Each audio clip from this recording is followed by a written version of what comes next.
we're going to be reacting to the brand new DLC Mod Showcase. And when this update comes out, I'm going to be playing it. Like, when this PvZ DLC Mod Halloween update comes out, I'm immediately going to upload a video of it on this channel. Stay tuned for that. I'm not asking you to subscribe now. Nighttime in Plants vs. Zombies is usually the scariest experience you can have, but not in this mod. Something is lurking in the shadows and it's watching you. But this Halloween, I won't be the only one getting scared, because we've got something amazing in the store for all you DLC fans out there. Introducing to you the 2.6 Halloween update. The orange lettering is just pink. It's packed with spooky new surprises and thrilling new content. This update brings a ton of new features, including a brand new Halloween event with 10 custom-made event levels, new unlockable Halloween costumes, Is that candy corn pulp? an online leaderboard, 5 exciting new minigames, 10 new challenges, as well as 20 brand new puzzle levels. And of course, the long-awaited Blitzer Zombie finally makes its return, plus a properly functioning jukebox to set the perfect tone for this update. Get ready, because this Halloween is going to be an unforgettable one. I guess we begin our journey with the first event stage, called Steak and Bones. As the name already suggests, this level will test your courage against vampire zombies as well as skeleton zombies lurking in the night. This hauntingly and beautiful stage takes place right on your lawn, with stunning new background art made by your boy Matty and Window. Massive props to both of them. I especially love the skeleton zombie just casually holding a taco in the background. It's a nice touch. You'll find that this level serves as a simple yet gentle introduction to the event. So it starts off relatively easy, and once you defeat the final zombie, you'll be greeted with something special. That's right, our community DLC mod finally features plant costumes. Clearing the first event stage rewards you with the candy corn kernel pot costume, which not only looks delicious, but also replaces its butter projectile with chocolate. This sweet and irresistible design was created by Lemonade from DLC and animated by Andreco. You can now enable or disable your costumes directly from the almanac. Stage 2, with the name Haunted Remains, welcomes us with a very special zombie. Okay, technically, the Phantomite zombie isn't exactly new, but you've definitely never seen him spawn like this before. Normally, he only appears after you defeat a Phantomite zombie, but in this event level, the ghost can randomly materialize anywhere on your lawn, buffing nearby zombies with a haunting possession status effect. And as for the new costume you unlock here, it's the so-called Cauldron Mortishroom costume. Huge thank you to Philip OK for designing the epic outfit, and to Fruker for bringing it to life with this amazing animation. Seriously, this one is very beautiful. Welcome to the third stage of the event. The level goes by the name of Trick or Treat, and it's not your typical cheese or seed level. Instead, it's a modified version of the iZombie puzzle, where you'll have to defend against Halloween-themed plants, using your Halloween-themed zombies as well. This time, you're given Jack-in-the-Box zombies, and they work in a really unique way. You can almost think of them as like bunny zombies, where you select a tile on a plant site, and that determines exactly where the Jack-in-the-Box will explode. By default, the Jack spawns from the ground on column 7, ready to demolish those pumpkin shells. Once you beat this puzzle, you'll be rewarded with the red crimson plantain costume. A stunning design by Volcano Dogo, beautifully animated by Fruko again. And a special shoutouts to Luminous for designing this clever and yet creative puzzle level. Stage 4, with the name of Hallowed Harvest, comes with a funny little surprise. And yes, you saw that right. This level introduces a new addition. Well, technically not a zombie, but rather a stationary grid item. Meet the so-called Scarecrow Pole, a spooky yet amazing looking new obstacle with a unique twist. It regularly spawns isolated Croco zombies over time. That means you'll definitely want to take these pesky poles down as quickly as you can. You can destroy them straightforward by using DPS or by just planting any explosive plants right next to them. They'll spawn randomly across the lawn, but as long as you bring a few electric plants, you shouldn't have too much trouble keeping everything under control. As for your reward, you'll unlock the Witch Repeater costume, a magical new look designed by Philip OK and animated by Andreco. It's just very fitting for this Halloween season. Stage 5 is called Spooking in Style, and it's essentially the same setup as the previous level. Stage 5 is called Spooking in Style, and it's essentially... You remember I played stage 7 of the DLC mod? This zombie alone made me want to crash out, but unfortunately I was on camera. Oh no, take that back. Fortunately I was on camera. essentially the same setup as the previous level. Same gimmick, same vibe, but this time it's a locked and loaded stage. It also features 3 flags in total instead of 2, so the level will be a bit longer. That means no seed selection, so you're stuck with a preset loadup. This level forces you to rely on Sunshroom, Pushroom, Walnut, Lightning Reed, Voltroom, Gravebuster, Chili Pepper, and of course Lemonade. Your reward for surviving this event stage is the adorable Sweet Pea. And yes, it's a Snow Pea costume. Thank you Nostalgic for this delicious design. You might recognize Sweet Pea from Plants vs Zombies Adventure. Oh, it's a sweet pea. In this case, China will most likely be at large. Although Tony, what do you think is the biggest Or Plants vs Zombies Heroes. And yes, we've decided to make it a costume rather than a standalone plant, because honestly, we already have way too many pea-shooter variants in a See guys, this is the actual PvZ replanted mod, and besides, Sweet Pea just fits perfectly with the whole trick-or-treat theme. Next up we move to the Gore on the Glass event level, which is the 6th stage in this Halloween event. Similar to before, this one's yet another puzzle level, but instead of iZombie, we're diving into Vacebreaker this time. The stage features a mix of Halloween-themed zombies and spooky plants, giving it a fun and really interesting twist for the regular Vacebreaker mode. Once you've destroyed all the vases and cleared the level, you'll unlock the brand new Mummy Lemonade costume, beautifully drawn by Philip Bouquet and animated by Unnamed. Stage 7 is called Burn Totally Alone, and yes, its main gimmick is pretty much straightforward. This level only spawns skeleton zombies as well as phantomite zombies. To help you survive the tougher early game, you'll start off with 1500 stun right off the bat. But don't get too comfortable. Skeleton zombies can spawn directly from the gravestones, and to make things even trickier, these gravestones replenish over time, meaning Gravebuster won't fully counter them anymore. Nice dog. What the hell was that, Luca? I just hit somebody. I take nothing back, guys. I take nothing back. When this update comes out, I'm immediately making a video on it. As for the reward, you'll Well, that depends on what time it comes out. If it comes out on a school day, then I'll make a video on it as soon as I get home. unlock the dummy walnut costume from Nostalgia. However, this one's most likely a placeholder, since we still have tons of unfinished Halloween costumes just waiting to be added to the event at the time I'm writing the script. Stage 8 is called Blood Moon Frenzy. Why that name? Well, honestly, I'm not sure. I came up with it before the stage was even finalized, so we might even have to add the Blood Moon gimmick later on to make sense of the name, or Don't you dare. maybe we'll just rename it before the official release. Also,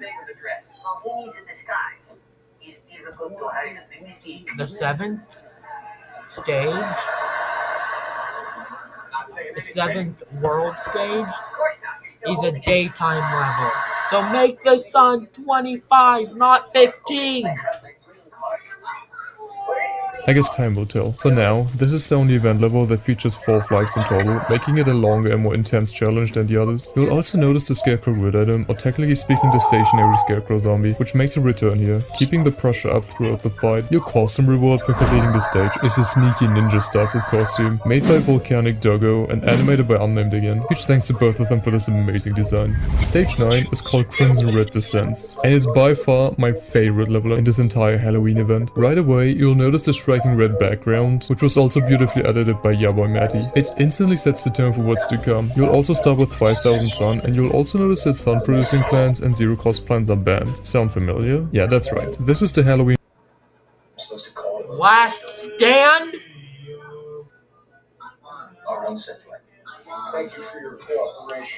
Who saw that coming? Another last stand in the DLC. This is what I mean by this is the actual PvZ replanted. Blood Moon version of Last Stand. Not only does the stage feature an actual Blood Moon, but its effects are permanent, meaning zombies will remain in the Blood Moon stage for the entire run. Since this is still a Last Stand mode, your goal is to survive 5 separate flags, earning 250 sun at the end of each stage. And when you finally beat it, your reward will be the fearsome werewolf blood orange costume, designed by Volcanic Doggo and brought to life by Unnamed once again. We finally reached the last event. Racism is not a driving factor in income inequality. really fun.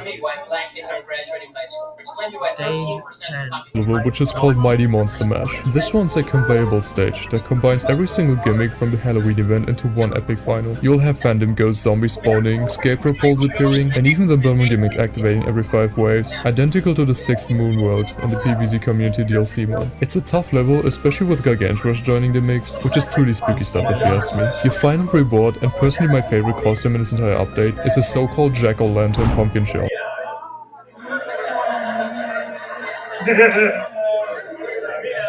Is that a bell pepper? Even with animated flames, which thanks to Volcanic Aggro for the incredible art design and for bringing my causing Actually request to life, insane. and once again also to Unnamed for animating this amazing new looking plant. And there you have it, those were all the 10 event levels on normal mode. For those of you who enjoy a real challenge, try beating them again on hard mode to earn this sweet purple trophy. Let's move on to the new minigames, but first I want to show the reworked and improved version of Big Time. Previously, it was just a pretty boring choose your seat level with only Yeah, this version of Big Time kinda just pissed me off. I just hope it'll get a rework in 2.6. big plants were Sunflower, Marigold, as well as Walnut, but not anymore. Now the game randomly chooses your seeds for you, giving you giant plants with adjusted sun cost as well as unique abilities. Let's start with the giant Sunflower, which now produces big suns, which are worth 50 instead of 25. Okay, I'm just gonna talk about my face cam for a second. Why are the lights being off?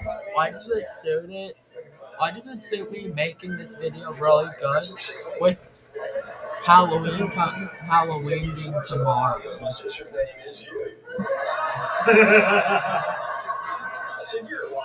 Yeah, I know, it's basically a twin sunflower at this point, but it also has double the health, so zombies take a lot longer to eat it now. Next up, the giant bee shooter. Its projectiles are larger and therefore deal more damage. Plus, you might also have noticed that all the giant plants now use low-pitched sound effects, which is a nice touch that really adds to the giant feeling. Then there's the giant hypnoshroom, which makes any hypnotized zombie grow in size, turning them into much bigger threats that fight for you. The giant potato mine now detonates with a cherry bomb-sized explosion when triggered, while the giant walnut has massive health. And finally, the giant melon pole not only deals extra damage, but also shakes the entire field whenever it's massive. Let me guess. It'll basically be a freight train when this comes out. Melons hit the ground. Oh, and one more cool detail. This map now takes place during the night version of the forest, adding for some nice variety to the level. Special thanks to Unnamed for basically reworking this entire minigame. Now we can move on to one of the new minigames. This one is called Thunderstrike. It comes with a brand new soundtrack called Zombastic, which you can also find in your jukebox. Both the level as well as the music were made by BTK. This is also the first time you can see the new animated shadows thanks to Enlightened Pixie. Just like before, you'll be playing in a rainy forest map with this time, all you have to work with is a conveyor belt. The main gimmick, as the name suggests, is to survive the thunder strikes from the storm. You'll get a little warning indicator before each strike, so keep an eye out for that. There's also a funny Easter egg in here. The lightning reed, instead of taking heavy damage from the lightning strike like any other plant, actually gets a speed boost when it's hit. Since That makes sense, cause it's actually named Lightning Reed. And if you haven't, if you don't know what Lightning Reed does, get out. Cause PvZ2 made this plant before the DLC mod. So if you still don't know what Lightning Reed does after like a decade, leave this video, unsubscribe, and don't come back. charged up by the electric energy. Overall, it's a pretty fun and creative minigame, so thank you BTK again for that. Next up in our list is Open Season, which is another minigame set in a forest map. Your goal here is to capture and defeat 16 Bigfoot zombies. Sounds easy? Well, not quite. You'll need to be careful not to spend too many resources capturing them too early, or you might end up falling behind like me in this level. You might have also noticed that sun no longer drops as those small 50 sun drops from the sky, but instead it's adjusted to regular medium-sized suns, thanks to the feedback we've all received from you guys about the forest difficulty. We always try our best to listen to the community, so if you want to share your thoughts or ideas, the best way to do that is by joining the official Seeds Discord server, which you can both find in your game as well as the description of this video. Next up is an old-time classic, buttered popcorn. The gimmick here is simple. You start Hold on. with the description of this Is that? way to do that is by joining the official Seeds Discord server, which you can both find in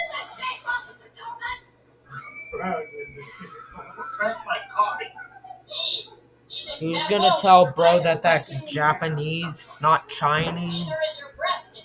your game as well as the description of this video.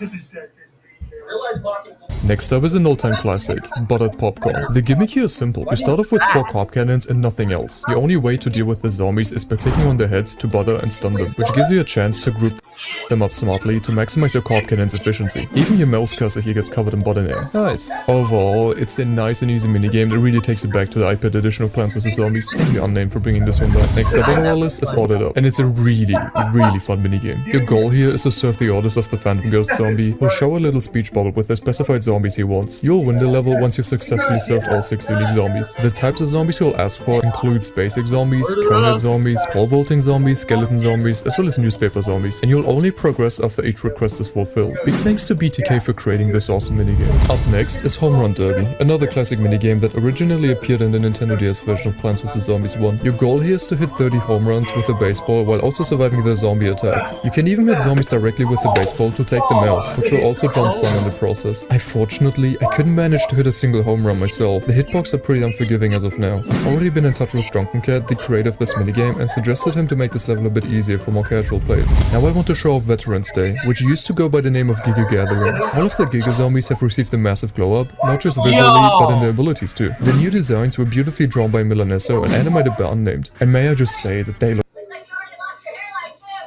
We got zombies aura farming in PvZ before GTA 6.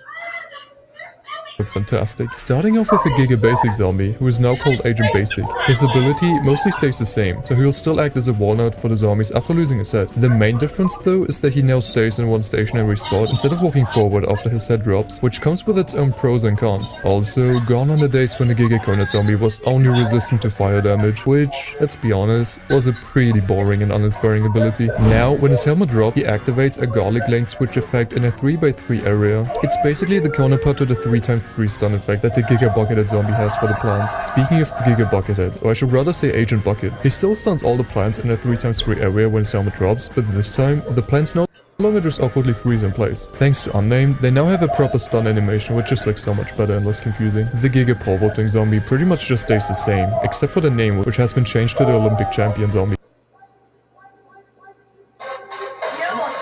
Yo, that big leap was actually crazy. That leap was just insane. Next, we have the Blitzer zombie, a brand new Giga Football variant that was actually teased in my 2.5 update video. Don't worry, he'll not replace the classic Giga Football zombie, since that What the hell is he in there? one's too iconic at this point, but Blitzer zombie does appear in the Veterans Day minigame instead. Right now, he basically acts like a stronger Giga Football zombie with fewer weaknesses. He has more health after losing his helmet, making him tougher against Magnet, and mostly important, there's a funny little Easter egg where he can kick imps onto your lawn, just like the also zombies in PvZ 2. Huge thanks to Milanesso for designing this awesome new zombie. The Giga Gargantua stays the same, so it still crushes all your plants underneath it once it dies. And as for the Giga Imp, we do plan to rework it in the future, but we haven't come up with a right idea yet, so that will have to wait for a later update. Yo, the red shining in his eyes.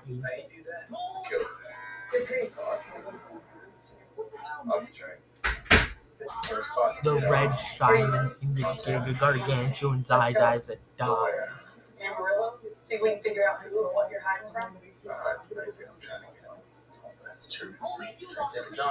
Operator. And lastly, from the gameplay you might have noticed that plasma wood is now more expensive, but it also leaves behind a jalapeno explosion when destroyed, which makes it a lot more powerful, but also more expensive. Let's move on to the side content for this update. First off, we now have online leaderboards. You can set records in all endless game modes and also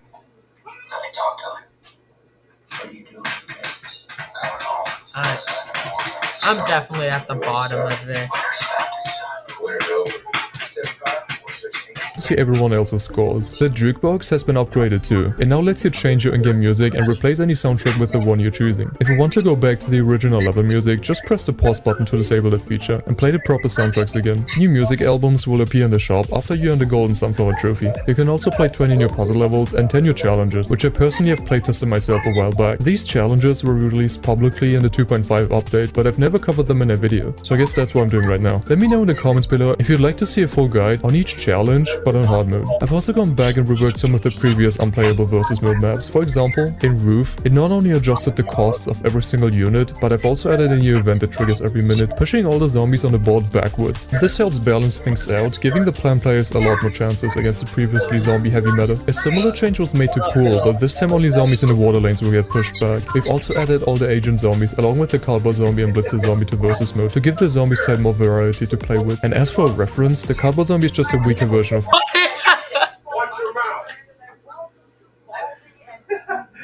You are a superior officer.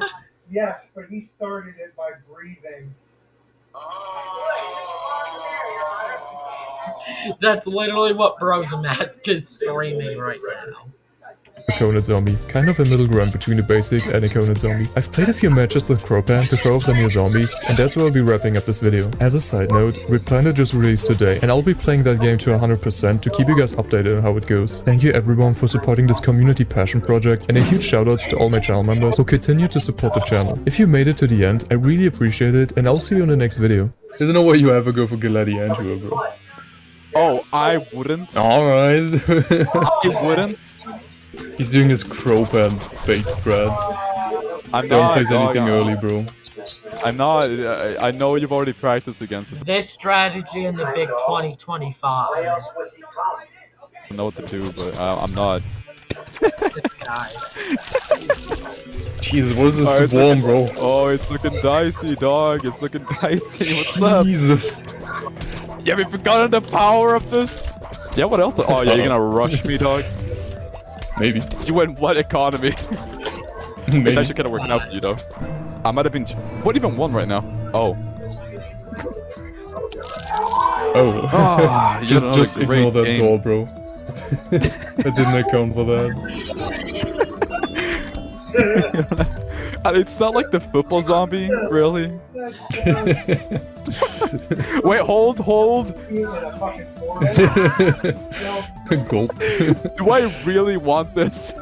Wait a minute, no, hold. The kids don't want you to notice. They don't want you to notice. I have found new tech skills.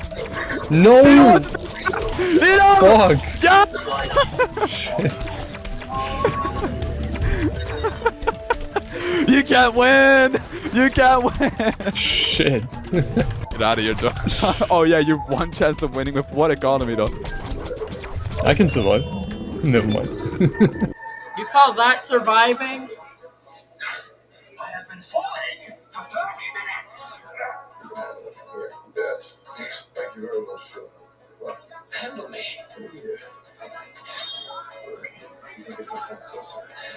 If that's surviving, then the spiders I ran into at 3 AM are immortal.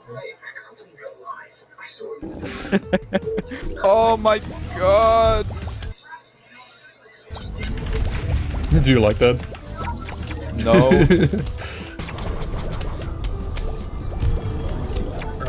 Hopefully with my. Oh, fuck. Yeah, you can have the lane, bro. It's fine. What? Dude, flags not being dispatched actually like so discombobulated. Oh my god! Nah, shit. Wait! I need to take advantage of this somehow! Come on! It was really bad because it was spaced out in a really awkward way. You had this matchup before, you say, huh?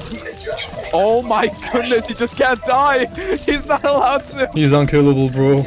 So, this is awkward. Oh, is it? Are you sure you still want to use instas on this glad? Bro looks like he is seeing colors. This is awkward. Oh. Nah, that posture low-key looks like he likes colors. Is it? Are you sure you still want to use instas on this glad? Ah, look where that's leading you. We're setting out What? the Wait! We're setting at the Wait! We're sitting at the platoon again. Why the fuck? Why the fuck is Pickle Pepper 200? I just realized. I don't know. I mean, you made the mod. You tell me why the hell it's 200.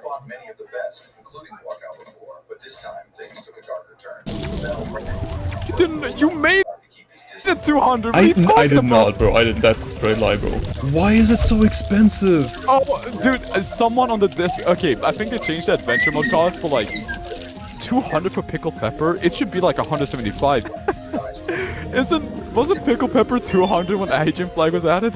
No, I mean, yes, but it wasn't made by me. I don't agree with this. You don't agree with it yet. Maybe you made it 200 and you just don't remember. How was that? I'm saying you can stop with the BS now. The referee finally stepped in and stopped the fight. The Japanese fighter could barely stand. It wasn't just a win, but it was revenge served cold. That's it. That's it for me for today. 2 reaction videos. I'm out.